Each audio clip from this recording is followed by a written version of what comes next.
Hello, everyone, and thank you for joining this webinar on how to teach and assess listening. I'd like to just ask you all to please mute yourselves so that we don't have any feedback or background noise so everyone can hear well. I'd also love it if you were able to just tell us where you're joining us from. What's your name? What do you teach? What state are you in? And you can feel free to share these comments and questions throughout the webinar in the chat box. I have a first introductory question for you, and that is, do your states test listening? You probably know that the SBAC has a portion of listening tested, but many states with state standards around listening also test it. So I'd be curious to hear in the chat box whether or not your school or state tests listening. So welcome, everyone. My name is Monica Brady-Myerov. I'm the founder and CEO of Listenwise, which is bringing the power of listening to the classroom with real-world audio stories that connect to your curriculum. Listenwise is the only listening comprehension program in the market, and we've teamed up with experts to create a way to assess and track listening. And that's what we're going to be talking about in this webinar. But first of all, a quiz. So if you look at the quote at the top of the page, it just says it all. Children who are better listeners are also better learners. There's a lot of studies around this, and it's so true. And it's true because of some of these statistics I'm going to share with you. But first, I want to ask you, how much of what we learn is learned by listening? What's your percentage quote? I'm going to fill it in right here in a moment. But first, I want to see what you're saying in the chat box if you want to take a guess at how much of what we learn is learned by listening, because I think you're going to be surprised. The other blank I'm going to fill in a moment is the next question, which is, how much does listening increase student motivation? So the first question is, how much do we learn of what we learn is learned by listening? 20%, 50%, 80%? What do you think? And the other one is, how much does listening increase student motivation? Claire says 20%. I'm going to go ahead and share the answer here. The first one is 85% of what we learn by listening. I mean, think about it. When kids go to school, they know how to listen. They don't know how to read, write, do arithmetic. That's why they go to school. Our lives begin with listening. Even before we're born, we're listening. And it's the building blocks of all learning. In addition, it's a huge motivator. So I'm going to just show you, I think we have a guest there, that listening motivation is critical. She thinks 50%. You're close, Nancy Jo. It increases motivation by 67%. The other statistic I just want to point out here is that combining print and audio increases recall over print 40% over print alone. And I'll show you some resources that can help do that, but this is just a great resource using listening as a way to increase reading and engagement and all these things I'm going to be talking about today. So first of all, why do we love to listen to stories so much? Well, research shows it's because listening requires more from your brain. After all, when you're listening to a story rather than reading it, you must process the information at the same rate as it's being presented. And that's hard, and your brain is making a movie of this information. So listening comprehension is a complex construct that's dependent on numerous cognitive and linguistic processes. But in the K-12 classroom, listening is a skill that's rarely taught. And until recently, there hasn't been a way online to assess listening and track listening. Well, that's what we do at Listenwise. We have a library of fact-checked, compelling, real-world NPR stories and public radio stories and podcasts to engage students. And we have them in current events, English language arts, science, and social studies. So the audio stories have lessons that are aligned to your state standards that help students work on their critical listening skills. And I don't know if you realize, but listening is a part of the National Common Core Skills requirement standards. It's also in many state standards. And as I said earlier, it's tested in the SBAC, the Smarter Balance test, not always in the park, but it's also tested in some state level tests like in Florida. So I'm going to show you how, just briefly, I'm going to pop over to listenwise.com to just show you a little bit about what we offer to help you build listening skills and assess listening skills. This shows you just our front page panel of all of the different stories that we've pulled from public radio and podcasts to connect to what you're teaching. So let's say you're teaching dystopian fiction. That's a common theme in high school, I know, having a high schooler myself. So if you look here, there are a couple of examples. You can also refine your search here. And I'm actually going to refine it because I want to show you a listening quiz really quickly. And we're going to get more into how we created these quizzes and what they assess. But I first wanted to just show you what it looks like and what it can do for your students. So I'm just going to log in quickly. This is what you'll be able to do as a premium member until the end of August. I'll be giving that code at the end of the webinar again. So if you joined late, don't worry, you will get your code for how to experience premium for free for the rest until the end of August. So here's a story. It's a public radio story that is about Hunger Games and reality. It's about protests in Hong Kong using some of the symbols taken from the Hunger Games story. So it's a real world curriculum connection. And I'm just going to play you a little bit of it so you can get a sense of the story and also see some of the listening supports we offer. It's becoming a new Thanksgiving tradition. This year, like the year before, the newest installment of the Hunger Games movie franchise, Mockingjay Part 1. So as you can see, this interactive transcript is a great support for reading and literacy and also for English language learners. But what I want to show you over here, we're going to go into deeper in a minute, is how you can assign a quiz. You can take this story and automatically send it out to all of your students with or without a transcript, and they will have this quiz populate their Listenwise account.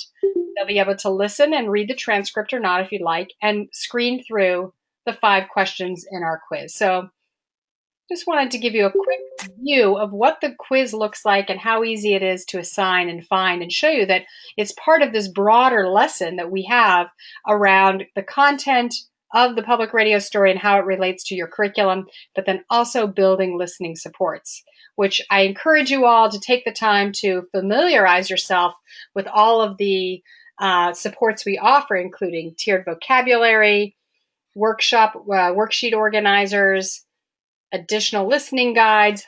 We'll get into that a little bit more in the presentation. So I want to pop back though here to my PowerPoint to talk about how we can help improve listening. So teaching resources enhance listening instruction. So you cannot just expect your students to become better listeners. In fact, when I started Listenwise 4 years ago, I came from the world of public radio. I was not an educator, but I was a public radio reporter. And I met many teachers who said to me, "What? You're bringing public radio into the classroom, but my students can't listen." And I always would say, "Well, have you given them something good to listen to, an interesting thing to listen, and guided them in their listening?" And they said, "Oh, interesting. So maybe we will try this." And what we help do to improve listening is first give students a range of complexity. So students can practice listening to nonfiction audio stories with a range of complexity. We have not Lexile leveled the scripts because the reality is students can listen 2 to 3 grade levels higher than they can read. And I'll probably repeat that later because it's one of my favorite statistics. But we don't want teachers to limit students' abilities by seeing a Lexile level and saying, "Oh, my students can't understand that." But what we do is provide a listening challenge level of low, medium, and high that gives you an idea of the level of vocabulary and the complexity of the sentences, so you can make a judgment on a particular story for students. Second, the depth of understanding. What Listenwise does is help students acquire content knowledge and language skills by listening and completing assignments that require multiple levels of cognitive effort. So these range from understanding specific details to analyzing purpose and reason. Listenwise stories target a wide variety of topics across content areas, which gives students repeated exposure to unknown words and context. And I see we have a question. I encourage you to put your questions in the chat box from Melinda, who asked, "Can you differentiate when you send out the listening quizzes?" And I think this is a good point to say, yes, you can differentiate with the quizzes by choosing to give the transcript or not. The questions themselves are static, but the differentiation lies in whether or not you give the students the ability to read the transcript as well as listen, and then refer back to the transcript, and slow down the audio. So the other way that Listenwise improves listening is helping students do close listening. You're probably familiar with the concept of close reading. It's a very common way to deconstruct texts. Well, we have created a system around close listening that guides teachers through helping students listen to a story multiple times, with telling students to focus on different listening goals and practice their listening comprehension. So these successive listens allow teachers to hone students' understanding of language and content. And finally, how does it improve listening? Well, it's just practice. It's stamina and focus. Students haven't done this before. They have rarely been asked to be good critical listeners. So students can build stamina and focus to increase their listening comprehension. As they're expected to master increasingly complex content, they need to become better listeners. Studies show better listeners are better learners. So it's yet another reason to focus on these important skills. Another reason is 23 major studies have found correlations between reading and listening. In general, the poor reader is also likely to be the poor listener. Listening is the building block of literacy, as this chart demonstrates. So reading comprehension involves both decoding print and understanding language. But once students can decode text, their comprehension is dependent on understanding language. But students who have not mastered decoding can still learn language skills by listening to stories and content read aloud. So students can listen on a higher language level than they can read. That's that statistic again, 2 to 3 grade levels higher. So listening provides a way to improve students' language skills, and that makes complex ideas more accessible to students. A good example is students may be able to listen to and understand the plot and character development of Don Quixote and his inner journey if it's being read aloud, but not be able to decode enough words on their own to make sense of the content if they were reading it. So once your students are listening, how do you know if they're really comprehending what they're hearing? Well, just like reading, listening has many different aspects. You may have a student who can answer literal recall questions, but can't really identify the main idea. Or perhaps you'll discover a student isn't able to make inferences when listening. But how would you discover that without the right assessments? Despite the fact that listening is part of the Common Core and many state standards, there hasn't been a way to assess and track listening skills until now. We made it a priority in our company to create, with a team of experts, a listening quiz that measured 8 strands of listening. You see them here on the right. Literal, main idea, vocabulary, that you can look at them on the right and see these are the strands that have been identified by a team of experts as being key to being good listeners. And that's what our quizzes are teaching. This is just an example of a quiz on the left. We saw that previously when we were looking at the site live. And as I said before, you can't differentiate the question itself, but you can choose to give students the transcript along with the slowed audio. So my suggestion is that when you're just starting out and practicing, that is a good way to get students trained and understanding how to really focus their listening. There are many types of listening. And if you look at this list, you think about how we use discriminative listening all the time. You're thinking, oh, is that a bird outside my window? Or if you're precise listening, you're looking for finding details. This is like what a detective may do when interviewing a witness, trying to have them retell the story and sequence it out. Then there's strategic listening. This is something that also we frequently do when let's say you're being called into a meeting with your boss and you need to come out and understand what the main idea is and what you're being asked to do. And then also critical listening. You do this a lot if you're looking at media literacy and trying to analyze what you're listening to and determine what's the fact, what's the opinion. Then, of course, appreciative listening is just, listening to good music and theater and all the things you love. What we work on is precise listening, strategic listening, and critical listening skills. So how did we decide the 8 key components of listening that we wanted to track and assess? Well, with this team of experts, including a cognitive scientist from Massachusetts General Hospital, we identified elements that are seen in reading assessments because we know the important connection between reading and listening. While listening and reading are both comprehension skills, the kinds of natural speech found in these audio stories is not organized as a well-written essay with a topic sentence or a linear progression of ideas. So students need to practice identifying and summarizing the most important ideas in the audio. So when students are listening to a speaker's voice, they can also pay attention to the tone, the emphasis, the pacing of the speech to make inferences and identify the speaker's point of view. So most of these are self-explanatory, and they're things, as I said, that you'll typically see in a reading assignment or reading assessment. Here's some closer up example of one of these listening quiz questions. This gets at the critical listening skill and assesses the strand of point of view. So students listen to and identify and evaluate the speaker's point of view and why he or she is sharing this information. So this question here speaks to the Common Core standard of in ELA literacy, SL.6.3, delineate a speaker's argument and specific claims. It also addresses the SBAC standard that the student will identify, interpret, or analyze the point of view. So you can see that here. And when the student completes the 5-question quiz at the end, they're presented with their score right away. If they got 1 out of 5 or 5 out of 5, and they can see the correct answer right there.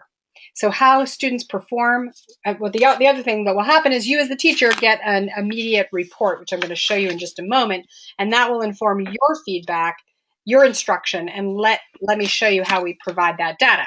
So this is a class level report from a listening quiz. You can see right away that your class has a weakness, primarily in main idea and inferencing. So you can use the data to know what to teach. And our reporting also gives you visibility on the individual student level, so you can teach skills that the students need. So you could click on the name of the student, except I'm not live on the site, and you can drill down and see how Tom Krauth has done over the series of quizzes that you've given, and also track his progress over time.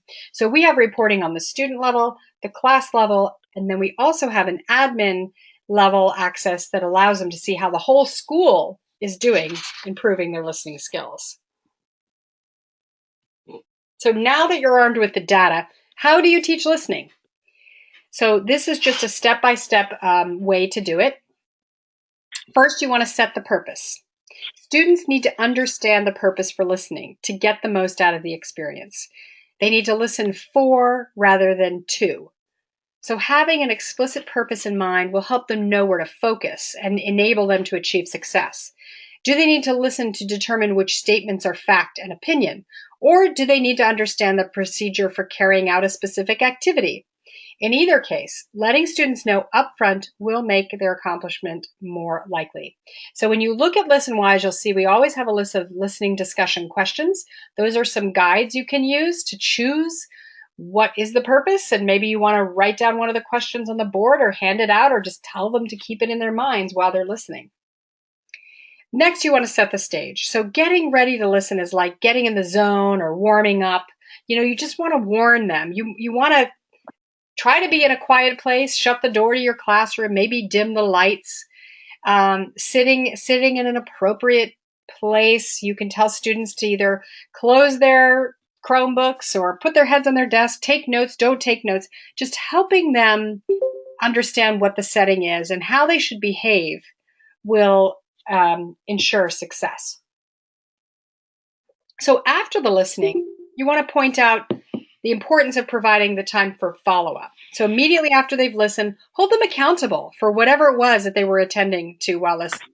Many times this follow-up will be in a written format, so there's a paper trail. But what I've also seen is teachers have students share out pieces of the story that they heard. And each student needs to share out something different than the other student. So as the class goes around and around, if you're the last one to speak, you better come up with a very obscure detail from the story because all the other details have been given. The other point is keep it brief. The listening stories on Listenwise are between 3 and 5 minutes. We know from research this is a typical attention span period of a middle and high schooler. So choosing listening segments, and we help you do this obviously, but keeping in mind that the shorter it is, with a clear, direct purpose, the more successful it will be. Also integrate it into your instruction. I don't want to encourage you to have listening Fridays where you choose to listen to something that's not related to what you're teaching, but just practicing listening. That is not going to be as well received, and the research shows that it is better done when it's well integrated into your curriculum. You also need to be the model, showing students what you're doing, how you're doing it, sharing your experiences out from it. And then finally, avoid repeating yourself or your students' responses. So once they've listened and given you the response, don't belabor the point. You've heard it. That's modeling good behavior. I mean, it's modeling, not good behavior, good listening. So it's fine to just try to avoid repeating yourself. Now on Listenwise, we are working right now on adding more comprehensive listening plans that will help you teach listening skills. So I'm going to walk through one right now. This is about teaching students to evaluate reasoning. So and the type we're going to focus on is critical listening. And the story you see here is just a snapshot from the website. It's a story about bee deaths and crop consequences, and how this mysterious disease that's killing a lot of honeybees has had an effect on farmers. So to start, teach students to listen critically for specific information that will inform their particular problem and solution and highlight the reasoning behind it. So for example, in this story about bee deaths, students think about why the honeybee colonies have declined. And they can listen to the story, take notes on multiple causes for the problem, and also the possible solutions. So step-by-step instruction would go something like selecting the story that poses a problem and telling the students, today you're going to be listening to an audio story that poses a problem. Then you're going to evaluate the reasoning that led to the claims and solutions presented in the audio. Next, you present the purpose of the lesson. This purpose is to use information from the audio story to find support for their reasoning about problems and solutions posed in the audio. Next, you're going to play the audio, providing time for students to discuss the audio after they've heard it and identifying the main assumptions, claims that are made, and maybe even playing it again. There's no harm in that. Next, you're going to ask students to find evidence to support the claims that were made and connect them to their own ideas. So knowing how the claims are organized can help break the problem apart and have them respond to it. So that in the end, the students will have met this objective of demonstrating their ability to listen critically by identifying information that helps evaluate the reasoning behind a problem and solution. So I hope at this point of the webinar, you're like, wow, I really want to try this. I got to try a listening quiz myself.